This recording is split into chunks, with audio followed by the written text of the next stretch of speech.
What do you believe right now that's making you feel this way? And when you analyse it, you realise how irrational you can be at times. Every single one of our major customers and minor customers all shut their doors overnight. It's not sales per se, but the outcome of it is, because people get to know you, they get to see you. Making those efficiencies to maximise service profits as well as just product profits. When you lose the enthusiasm, that's the point to move on. Scaling up a business isn't easy. If it were, we wouldn't have less than 4% of businesses scaling beyond 10 employees or around £1 million turnover level, and less than 1% beyond 50 employees. But the contribution that we make as owner-managers to our economies is immense and should never be underestimated, yet it can be a tough gig for all of us at times. And only other business owners truly understand the challenges that we face. And through ScaleUp Radio, we aim to help make things a little easier. We interview guests who have been where you are now and may have faced some of the challenges that you are facing. And they offer their thoughts and advice on what has worked for them, as well as what didn't.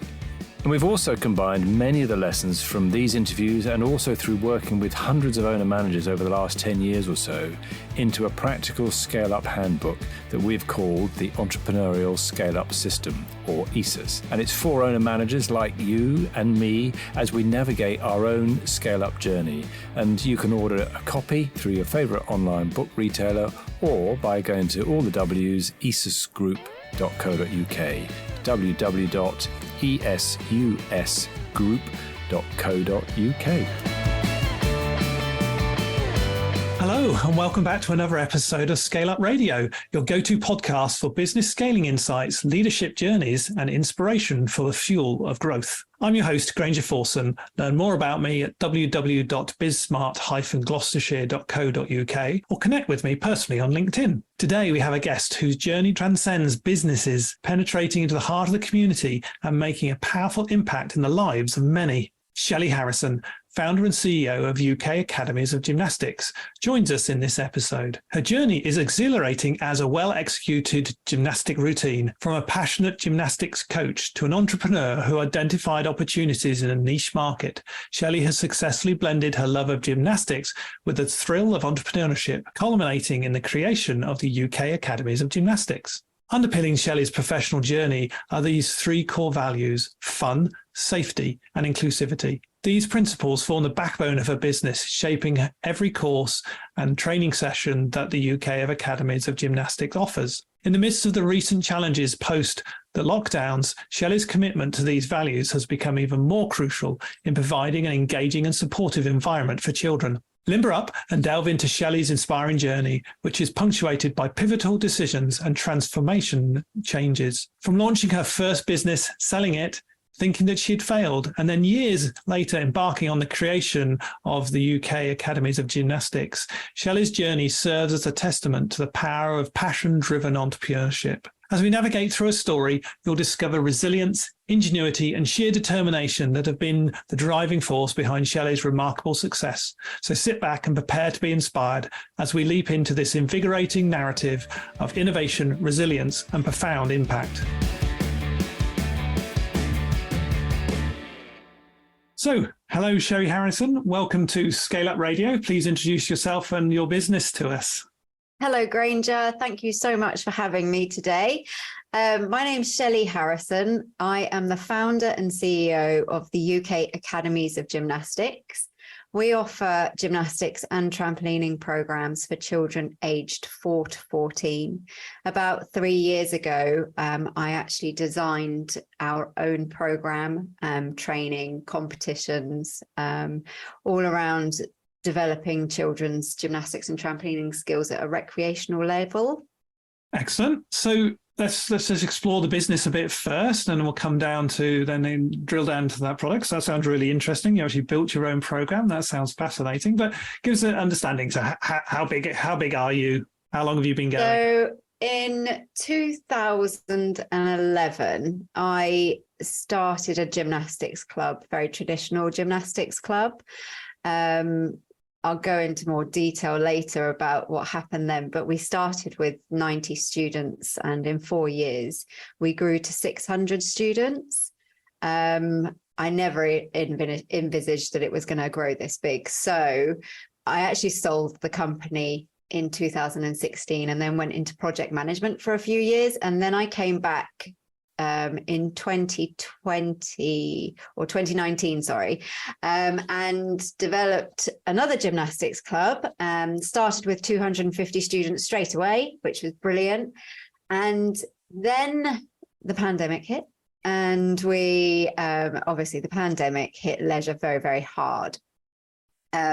So we took everything online, did as best we could to sort of damage control, and then we came back after the pandemic just as strong as ever, because we had already built up that clientele. And then the UK Academies of Gymnastics came out of taking it more recreational. So there's a lot of children out there that want to just come for a few hours a week, learn some skills.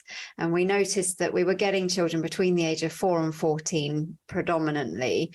And then at the age of 14, they were going on and they were trying different activities. So we've actually developed a junior coach program to enable those 14-year-olds to stay on with us and learn the skills of coaching, so that when they're 16, they can become a level 1 coach, which is quite good.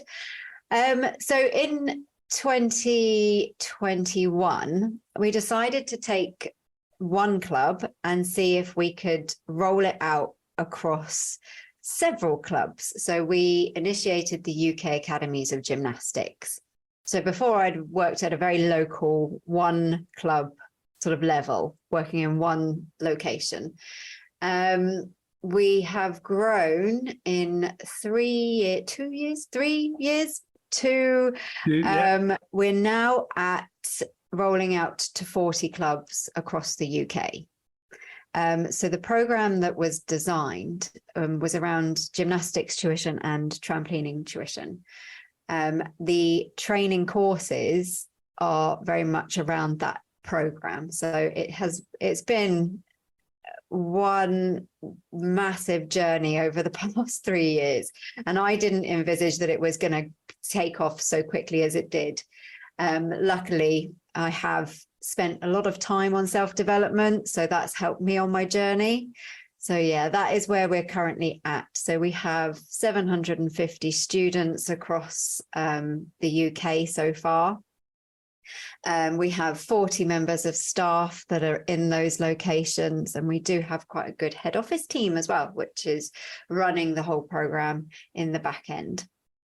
Wow.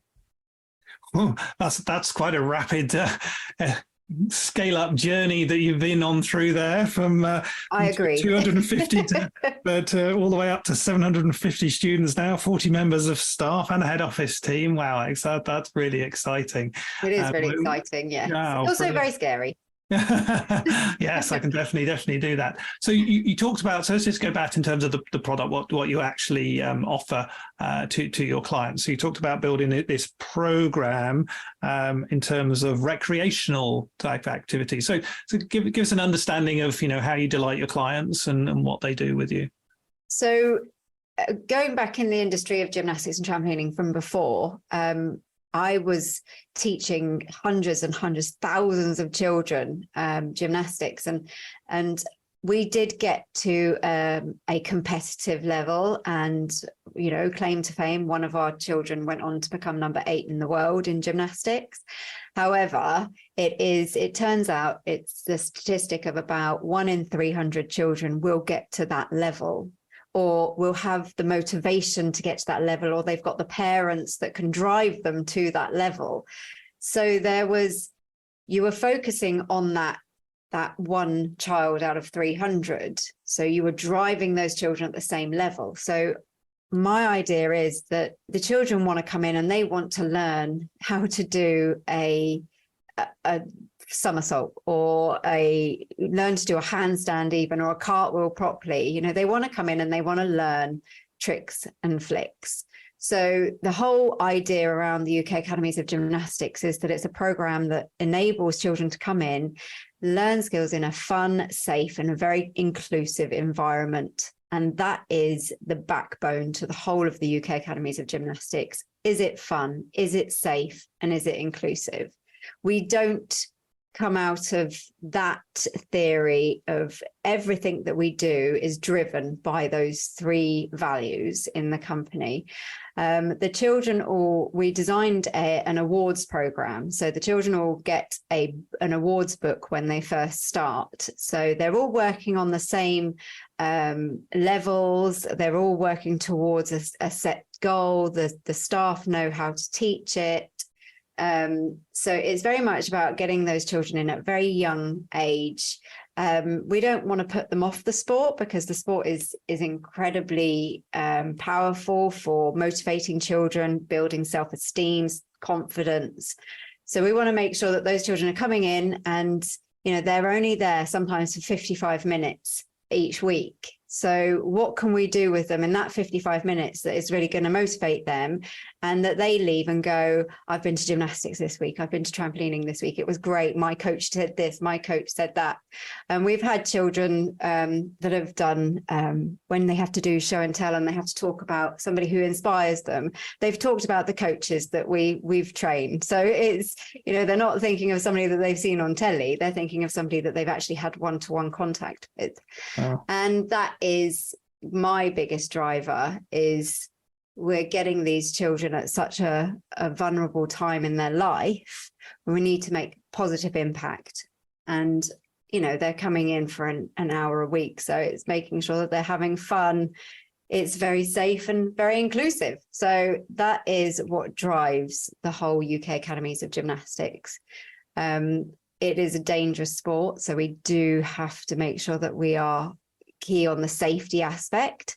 But yeah, that is and all the staff work towards those values as well. So nobody's doing anything different. Sounds boring, but it works. I don't think it sounds boring at all, actually. that key focus there. I mean, the fun, safe and inclusive, trying to bring people in, young girls to have that amazing time. Yeah. And boys. And boys. Actually, it's funny because the statistic now is that we get 40% boys in the clubs. So it's absolutely incredible. And that was all thanks to the Olympics, I think. We've got a very good Olympic gymnastics team. Brilliant. And myself, I've been a swim coach of performance kids in my past. And yeah, there is a lot of emphasis on trying to find that one that's trying to drive through, and, and the whole club competes and they want to win and all that sort of stuff. And actually just the joy of swimming and the joy of learning. And you've brought that fun to the joy of gymnastics. We're not here just to find those top 1%. We're here for everybody to have fun and enjoy that in a safe environment, inclusive. I mean, that's absolutely brilliant. I don't think that's boring. I think that is inspiring. I don't think it's boring. I don't think it's boring. I wouldn't have dedicated my life, I don't think. And in terms of that, there must be other. What was the marketplace like? There must be other gymnastic type organisations out there. Hugely. So what makes absolutely? What makes you different? When I first started in developing gymnastics clubs, my background isn't hugely gymnastics. I wasn't a competitive gymnast at a high level. I loved trampolining and I trained to become a coach when I was 18, just through circumstances, through anything. It wasn't even, I didn't pursue this. It kind of landed in my lap. People were saying, would you like to become a trampoline coach and a gymnastics coach? And I was like, yeah, why not? I'll do that. And it just turned out that I really like working with children. And I find them hilarious and they keep you young. I have the funnest job in the world, and that is how I sell it to my coaches. There is never going to be a time that you come out of work feeling like, oh, I've had another 9-to-5 day, I'm really bored and, here I go again. You come out of there going, what just happened? With the conversations that you have with the kids. And everybody, all the coaches have the exact same mindset. They're there because they enjoy working with children and they want to make a good impact. We're, like I say, we're seeing them for an hour a week. So, what are they going to learn about us in that hour? How is it that you want to be portrayed? And kids will give you such an honest answer. It's brilliant. And in terms of then, the other gymnastics, but what oh yes, so what makes you different? What do you stand out? So I'm very passionate about creating clubs and healthy communities, especially for children. Like I say, I'm very much that's what I'm all about. That's what I've dedicated my life to. I love activities coordinating and I like business development as well. So they kind of go hand in hand. Why are we different? Because we know what we are trying to achieve here. We know that we're coming in and we're going into communities that doesn't have the provision. So we know that we've got to be slightly different, or we're going into an area that the local gymnastics club that's an elite level might have a huge waiting list. We're also coming in and we're developing coaches. So in the pandemic, it was leisure that got hit the hardest. And people in leisure, in these leisure jobs, coaches, instructors, swim teachers, all these sports coaches had to go out and find other jobs. So after the pandemic, we had a huge shortage of coaches, and even how were you going to get back into those centres with all the restrictions? So there was a lot of fear that was left out of that. So we don't open secure gyms. We go in and use venues that have already got the equipment that has been left after the pandemic. Sounds awful. We're kind of going into these locations that used to have provisions and building up the community again, building up, because if you think this has been, what was it, four years ago, sort of around that time. So we're getting those, if you like, lockdown babies, we're getting them because they have been what have been hit the hardest. We're now getting them back into activities. So there is a sense of that. We're different because we're trying to build up community sport and activities again. Yes, there is a focus on development, absolutely. We've created our own in-house competitions. So, but again, even the competitions started to change. So it's not putting too much pressure on these children that have already gone through so much, if you think about it, with everything that's gone on. So we're there to bridge the next step, and also help these leisure centres, community centres get the revenue back up again, because before they were running all of these clubs in-house. Now they're like, what do we do now? Because everything had been the same for 20, 30 years. We've got to start thinking of a new way of delivering. And I've been hit with naysayers. People don't understand what I'm doing because I guess it's quite new and we've gone independent away from the traditional governing bodies. So people don't understand it. So we're educating the adults as well as the children in a new mindset and saying that you don't have to just do it one way. There are other ways of doing this. And as long as it's safe and you're following the standards and the guidelines, then the children can definitely, access these activities. And I don't think gymnastics and trampolining is where I'll finish. I think I will start branching out into different sports and just sort of helping people to access these activities, because I think there is a huge lack.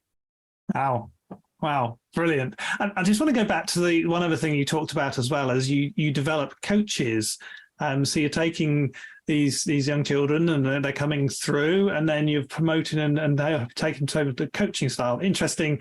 I went through a scouting background and I went into leadership coaching through scouting. That was a big background for me. So I'm interested in that.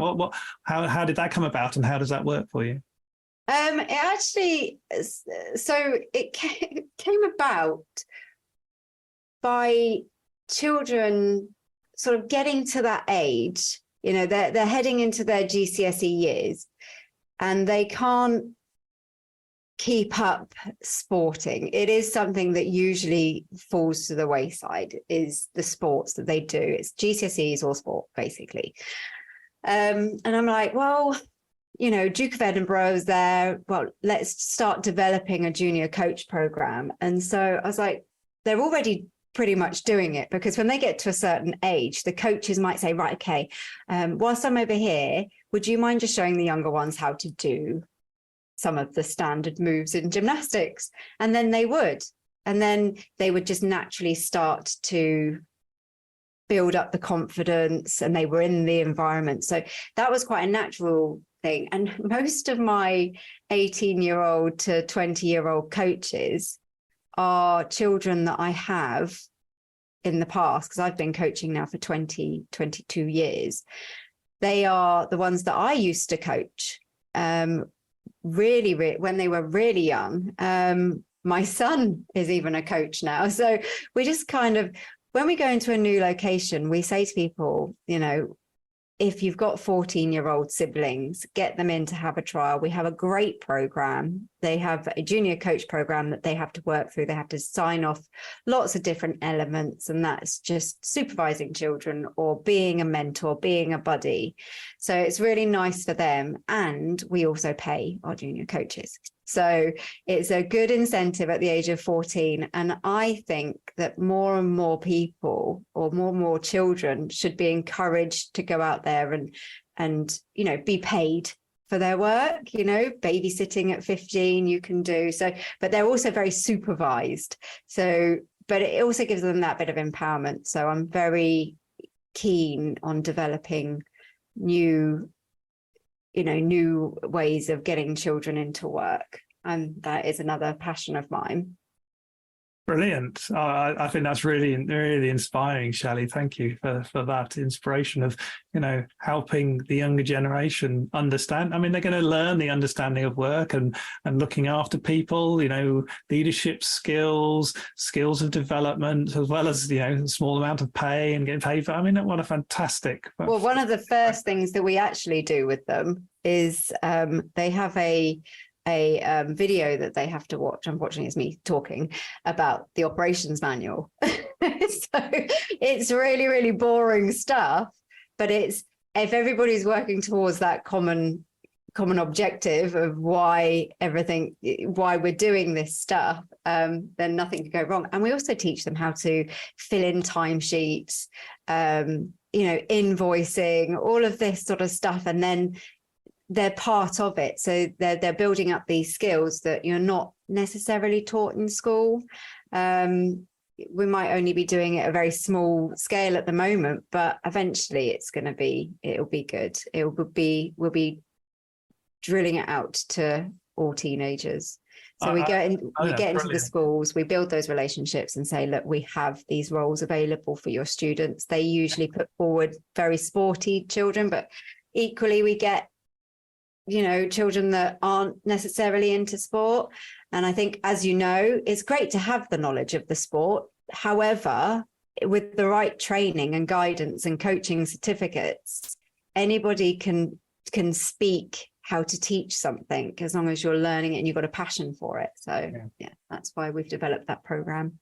Brilliant. I just think that's really inspiring. That's awesome. So let's talk about the business then. So 2019, you came back from previously selling another gymnastics organisation club. So why jump back in? Take us through that journey. Oh my goodness, that was a journey. I cannot believe it.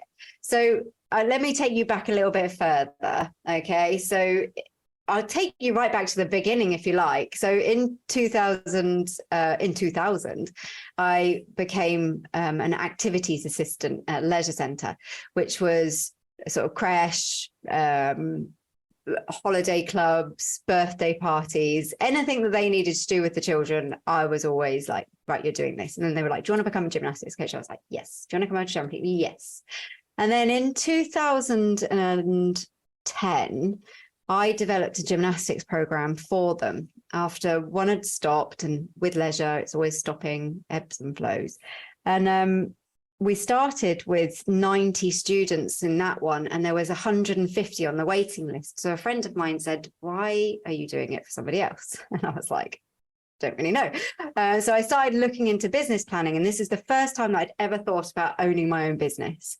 And I was like, oh my goodness, this could actually work. And I'm creating project business plans for somebody else. I could be potentially doing it for myself, which, you know, I've got to think about this logically, because other people would think the same if they're working for me. So yeah. I understand that. So in 2011, I had built a business, Salisbury Gymnastics Academy, #1, because there's a story behind this. And in 2011, I handed my notice in to go out to business on my own. So I was a full-time job. I was the activities manager for all the dry side activities. It was quite a good job. It was amazing, in fact. I really enjoyed that job. And I was like, right, we're gonna go out and do it for ourselves. I had 2 very young children. So it was very, very ambitious of me, and probably quite naive. Anyway, so like I say, we started with 90, and after 2 years, we had 300 students, and we had outgrown a local leisure centre. So what we did was we went into our own premises, and we built it up to 600, running 30 hours a week of classes. Naive Shelley was working the classes and doing all the admin and doing all the finance and doing absolutely everything that didn't know you could outsource at this point in my life. Started to crumble because, again, my children were just sort of coming up to secondary school age, and they were still in primary school. So, yeah, I crumbled. But as a result of my crumbling, and this is going to sound very strange because I thought of it as a failure, I sold the business, the goodwill and the assets of my company, for a good amount of money. And knowing what I know now, that is a huge achievement. But for the after that 4 years, I saw it as a huge failure because I couldn't manage it. And I was like, oh, I had to sell it because, you know, I just crumbled under the pressure, and I really downed it to everybody.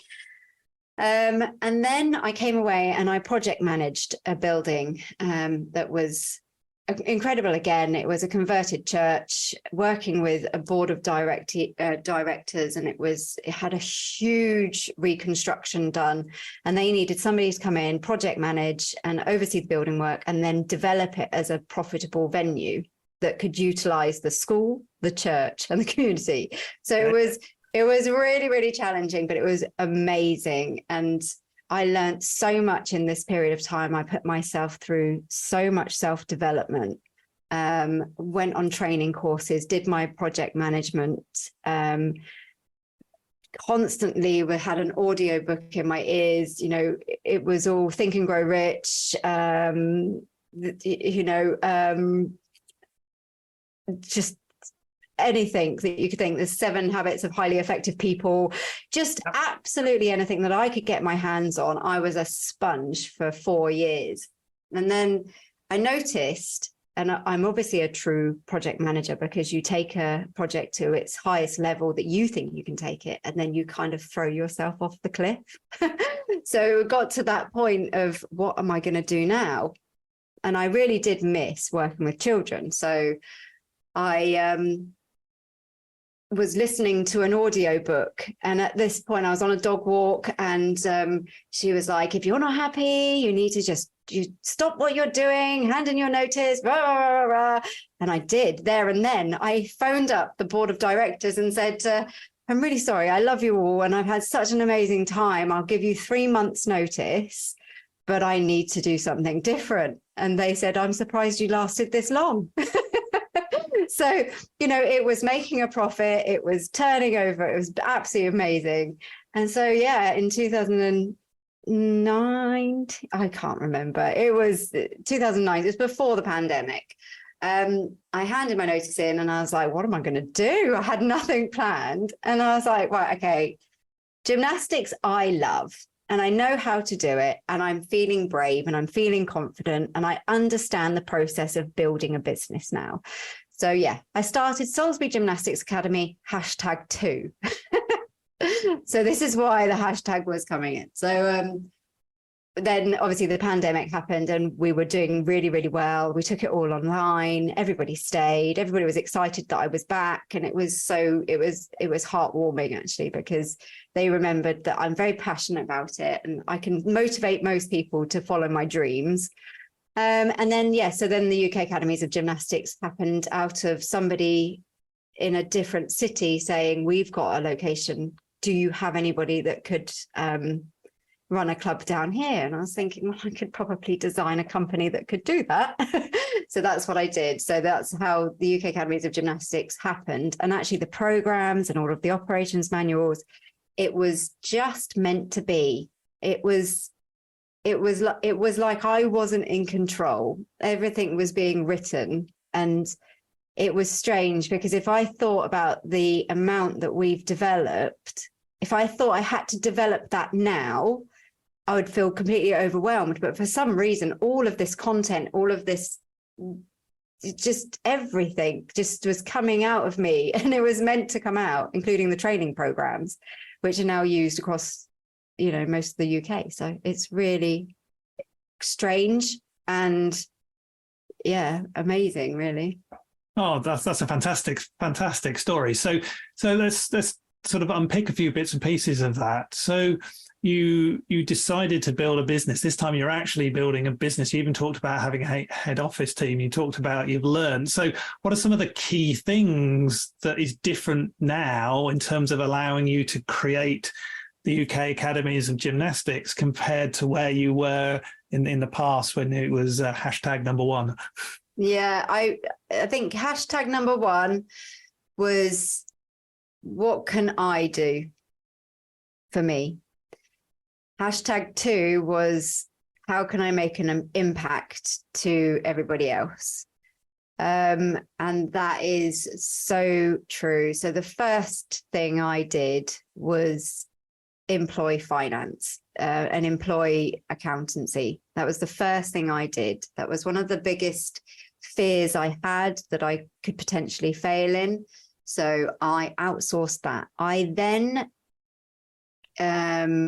got an admin assistant who would come on the journey with me straight away. And she is now pretty much full-time.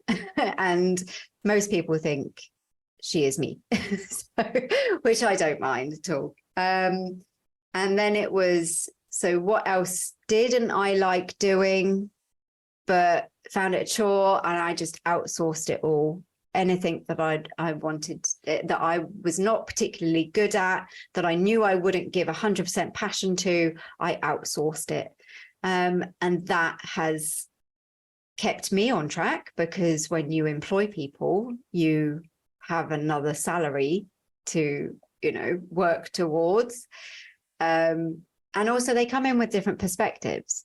They keep you out of your head, which is good, because I am very, very creative. I am very dreamy. So I do dream all the time. I'm a good visionary.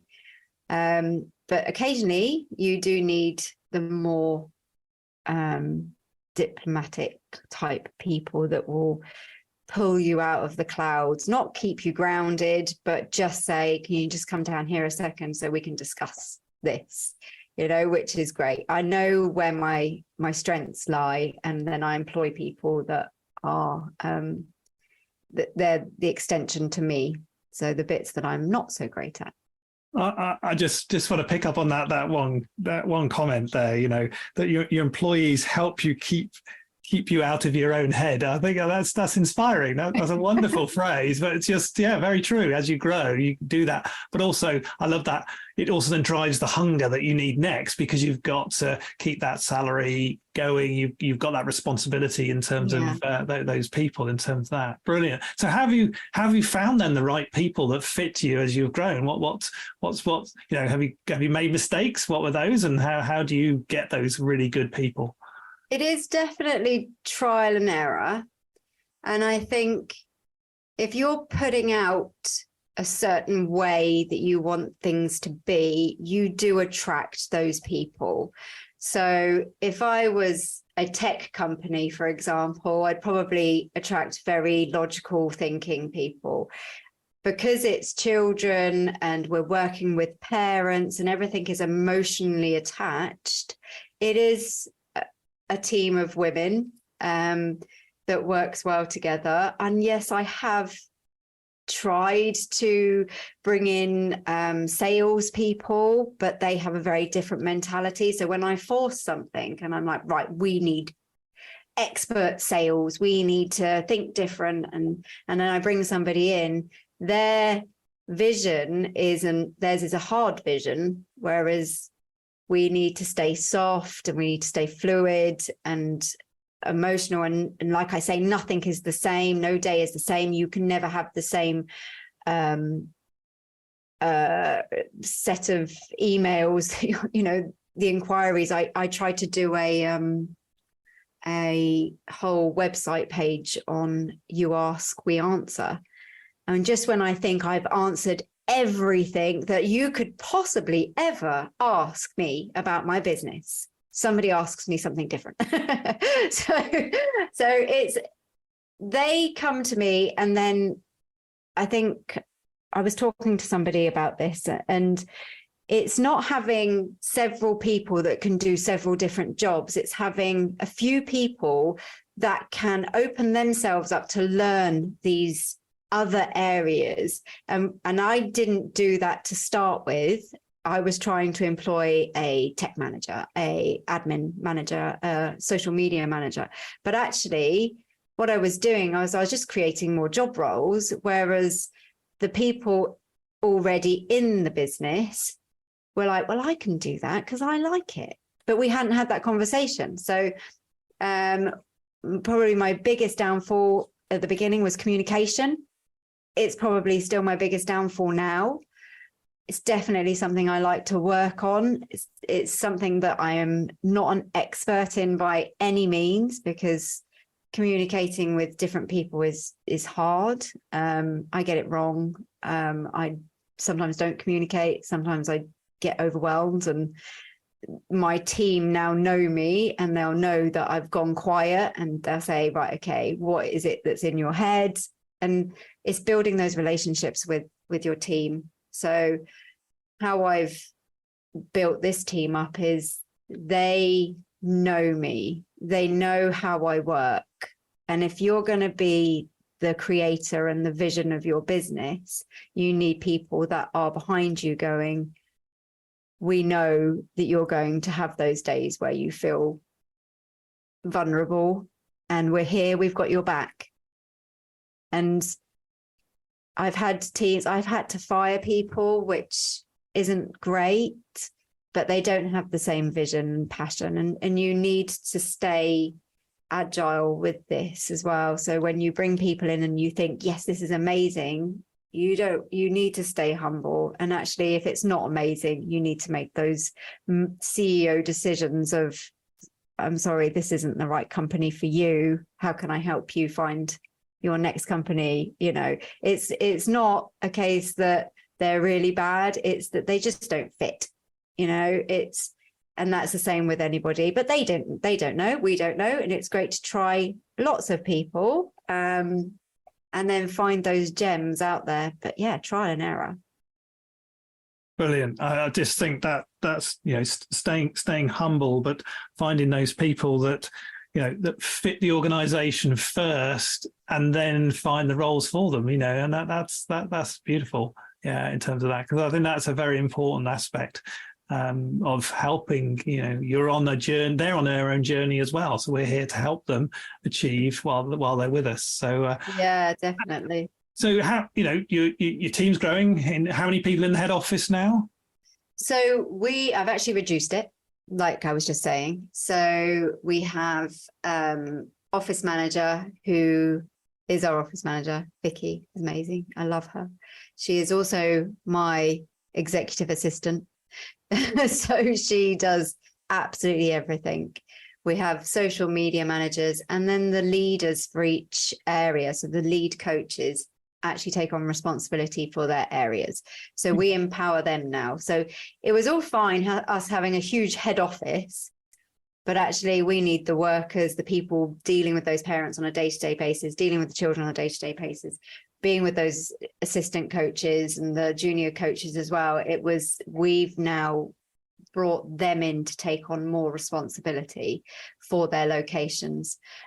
So Vicky and I will have weekly meetings with them, and then they filter down the information to their assistant coaches if they need anything, which they rarely need anything nowadays, because they have access to everything, and they're empowered to do it themselves because it's a very active job. So they're there and they're having to sort stuff out themselves. So yeah, it's empowering what we've already got.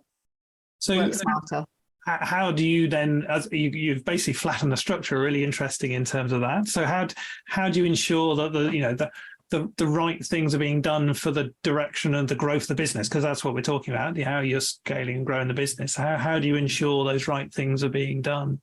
We're very honest. I mean, it is a business at the end of the day. We are a company and it does need to make money. This is the whole vision behind, I'm creating something that's a legacy for my children and, future generations. This isn't just about what I can achieve now. So they are all fully aware that there is a ratio that needs to be kept for children. So if we don't meet those ratios, it means we have to close classes. If we close classes, it means that they don't get paid. So there is the harsh truth there that they're aware of. So everybody has a common goal to fill these classes. And how do we fill those classes? By making sure they're fun, making sure they're safe, making sure they're inclusive. It always comes back to those three values. If they're not fun, are the children going to come back?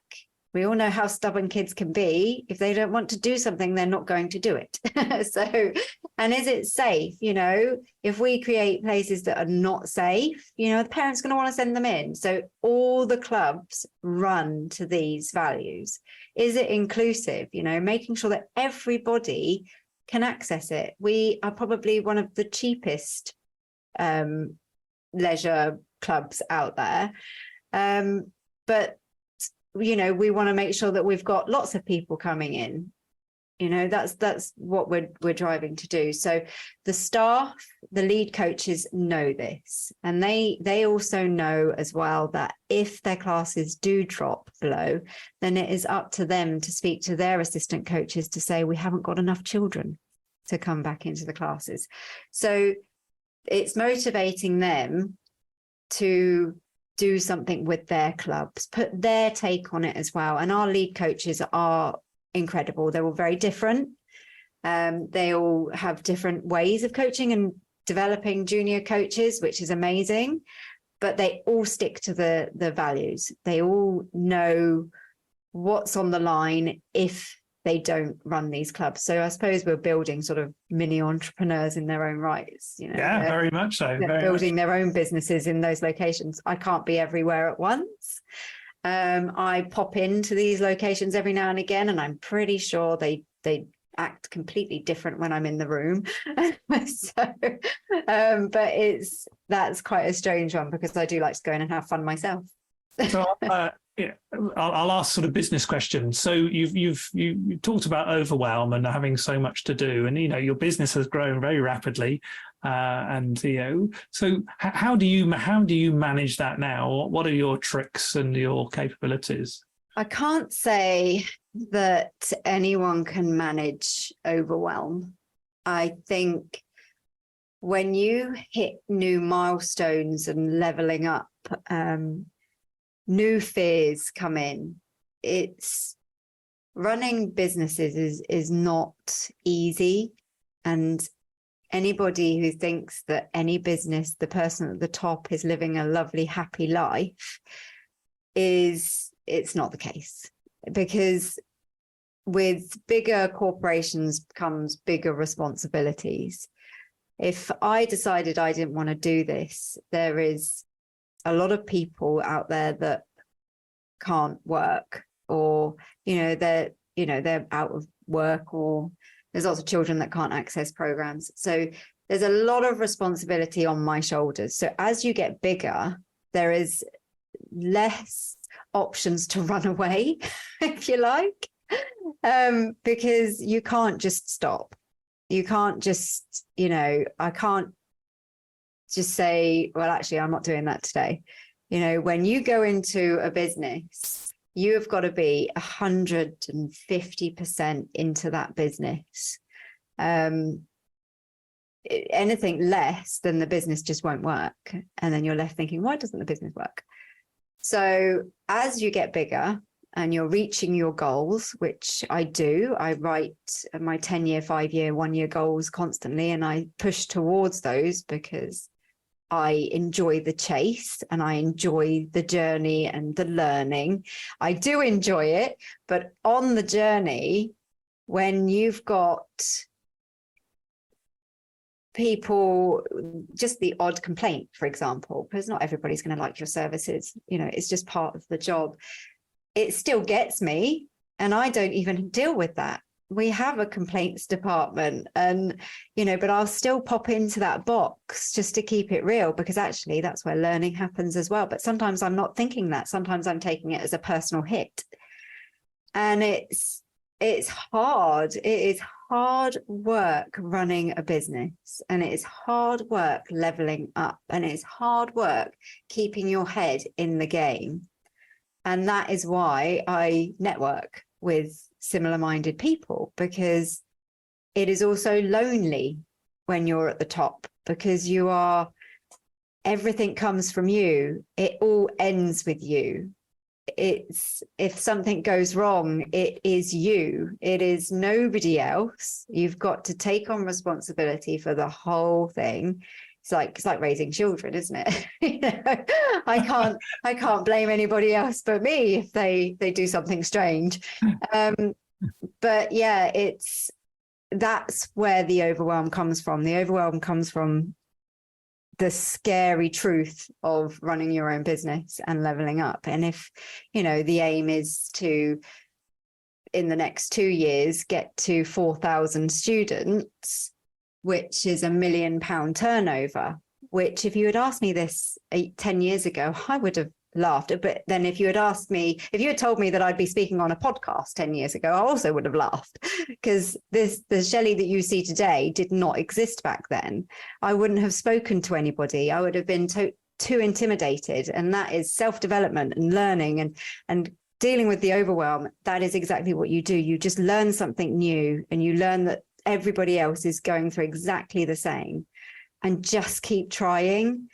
And if it does fail, which it often does, but not the biggest scale that you think that it's going to fail, then you deal with that at that time, and you learn from your failures. Every good lesson comes from a failure.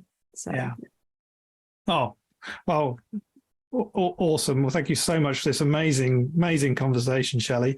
You've already given us an impression of where you're going to be in the next few years in terms of the number of students and your turnover. So it's usually one of the last questions I ask those. Thank you for that. But I mean, what inspiration you're showing us here?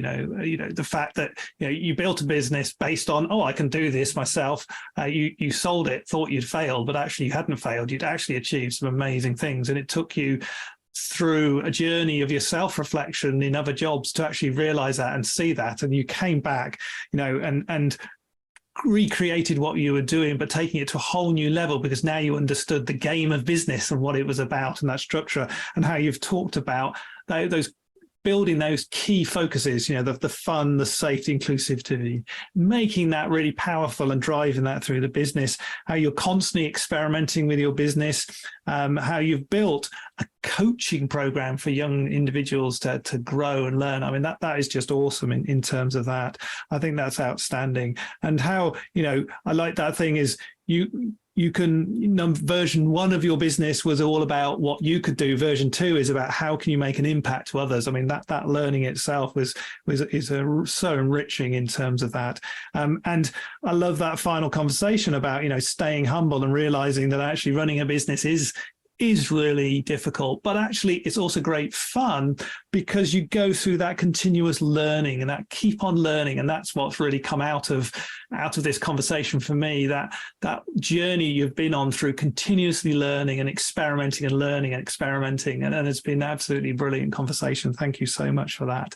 If I may finish off with some short answer questions in terms of a quick fire round at the end. So if you were to go back to your younger self, what advice would you give yourself? Just don't panic. You're here for 90 years, maybe. Just enjoy it. Enjoy the process. Try, fail. Just don't overthink. If you can. Yeah. We always do. And I love your comment. We'll bring in some staff that keep us out of our heads. I thought that was brilliant, cracking one. So which books do you recommend? The book that triggered me was, but I think it was just because it was my very, very first book, was You Are a Badass by Jen Sincero. Only because I'd never heard anything like that. And it was the start really of my self-development time. And yeah, I think that was probably what triggered it for me. And then You're a Badass at Making Money. I realized then that I had huge money blocks back then. And there was lots of self-beliefs and things. And then that led to the whole journey. And like I say, I never have, my headphones are always in. I've got audiobooks. I've usually got several on the go, and I read over and over again the same ones, like Think and Grow Rich, and I don't know. Hang on, I'd have to check. Hang on. What have I got over there? Who Stole My Cheese, or Who Ate My Cheese, or something like that. Yes. I like that one. But yeah, no, and anything that you can get the game of life and how to play it, and anything you can get your hands on, really. They're all saying the same thing. They're just, if you find some books that are that resonate with you, just keep listening to them. Brilliant. Yeah, I totally agree. I've always got an Audible book or two on the go all the time. So and a physical book I'm reading as well. Excuse me. Podcasts. What podcast do you recommend? Well, at the moment, I am listening to The Diary of a CEO. Quite like that one. And obviously ScaleUp Radio. That's a good one.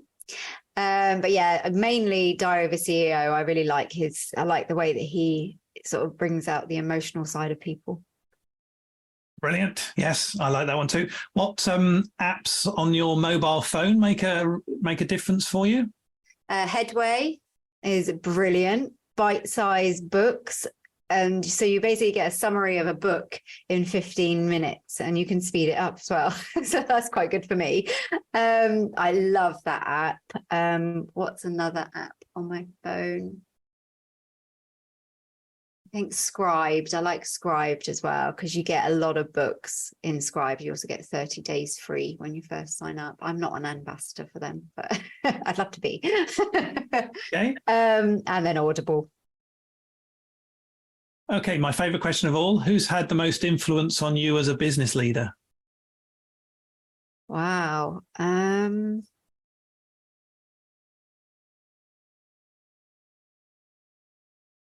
Gosh, I think there's a couple of people. I think Tony Robbins, actually, he was probably one of my best motivators to start with, just because he tells you just to do it, and then he's got a very gruff voice. Brené Brown, because she's all about the show your vulnerability, and don't worry about what people think. And Wayne Dyer, because he's very, what you put out, you get back. And so put good out and you'll get good back. And I think that's it. I think there's too many people, I think, to mention.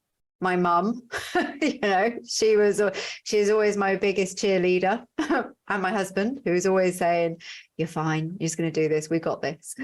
So yeah. Thank you very much. And finally, Shelley, how can people get hold of you? I'm on LinkedIn under Shelley Harrison. So find me there. Social media, Facebook. I'm always on Facebook as well. I do like Facebook. It's where I get 80% of my custom on Facebook. So it's a very powerful tool to have.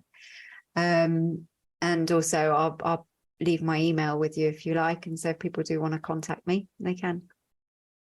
Brilliant. Shelley Harrison, thank you so much for this amazing conversation. And, just keep going. Thank you very much. It's been amazing. Honestly, that went deep, didn't it? But no, it was amazing. It's really good to go back over the journey and see where it all started. It's quite nice to go over it again. Super. Thank you. Thank you.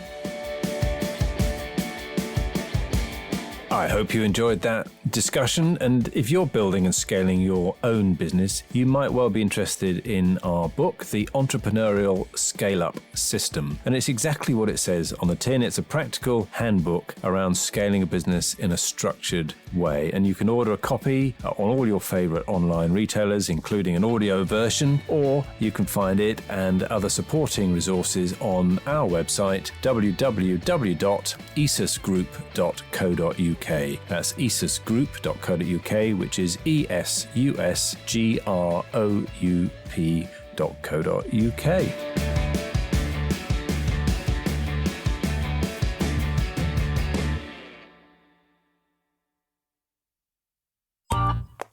This has been a Monkey Pants Productions podcast.